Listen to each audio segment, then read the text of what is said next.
আজকে রেসিপিটা বানাবার জন্য দুটো কাঁচা কলা আর দুটো আলুরই প্রয়োজন আছে।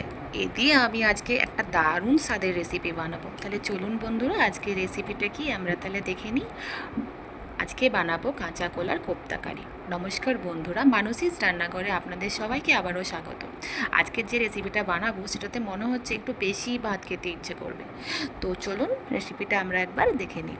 এখানে আমি দুটো কাঁচা কলা নিয়েছি এবং আলু নিয়েছি, এবং দুটো কাঁচা কলা আলু খুব ভালো করে আমি ধুয়ে নিয়েছি। এবার ধোয়ার পর এটাকে আমি কেটে নেব। ভালো করে এলো কাটার পর আমি কাঁচকলাটা ওপরের দিকটা একটু কাটবো আর নিচের দিকটা একটু কাটবো, এবং আলুও দুটো ফালি করে কেটে নিয়ে কুকারে সেদ্ধ করতে দেবো। কুকারে সেদ্ধ করতে দেওয়ার জন্য একটু হলুদ দিয়েছি, একটু নুন দিয়েছি, একটু সর্ষের তেল দিয়েছি।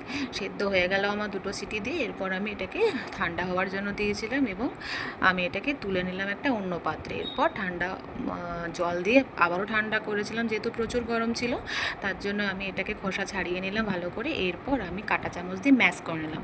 ভালো করে ম্যাশ করতে হবে, নাহলে বড়াটা যখন বানাবো তখন একটু অসুবিধা হবে। তো এই বড়ার জন্য যে উপকরণটা লাগবে সেখানে লাগছে, এখানে চালের গুঁড়ি দিলাম, কাস্তুরি মেথি দিলাম, হলুদ গুঁড়ো, কাশ্মীরি লঙ্কা গুঁড়ো, নুন, আর দিয়েছি বেসন, পেঁয়াজ কুচি, কাঁচা লঙ্কা কুচি।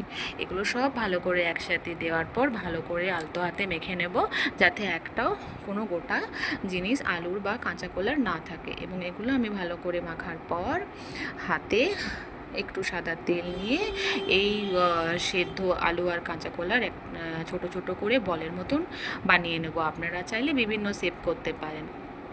তো আমি এই জন্য হাতে তেল নিলাম, যাতে না হাতে চিপকে যায়। আমি আস্তে আস্তে সমস্ত বড়াগুলো মানে গোল গোল করে বল বানিয়ে নেব। এরপর গ্যাস অন করে সাদা তেল দেব। সাদা তেল আপনারা চাইলে সর্ষের তেলেও রেসিপিটি বানাতে পারেন। এখানে দেখুন আমি একদম বেশি তেল ইউজ করিনি, যেহেতু গরমকাল, বেশি তেল খাওয়াও ঠিক না।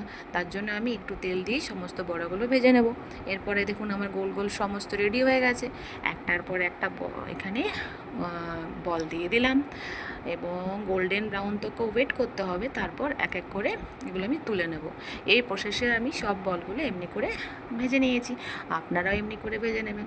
এরপর ওই তেলে পেঁয়াজ কুচি দেব, পেঁয়াজ বাটা, টমেটো বাটা, আদা বাটা, রসুন বাটা, কাঁচা লঙ্কা কুচি দেওয়ার পর ভালো করে আমি নেড়ে নেব খুন্তি দিয়ে। এরপর ওর সাথে সাথে হলুদ, জিরে গুঁড়ো, লঙ্কা গুঁড়ো, নুন, একটু চিনি, এগুলো সব আমি অ্যাড করব। এখানে আপনারা চাইলে লাল লঙ্কা গুঁড়ো ঝালের জন্য ইউজ করতে পারেন।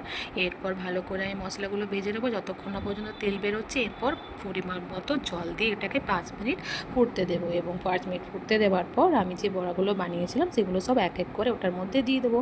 আবারও ওগুলো দেওয়ার পর আমি ওটাকে 5 মিনিটের মতন ফুটতে দেওয়ার জন্য ছেড়ে দেবো। বেশি কিন্তু ফোটানো যাবে না, যেহেতু বেশি ফুটলে বড়াগুলো গলে যেতে পারে। মিনিমাম 5 মিনিট ঘুরে ধরে ওয়েট করবেন।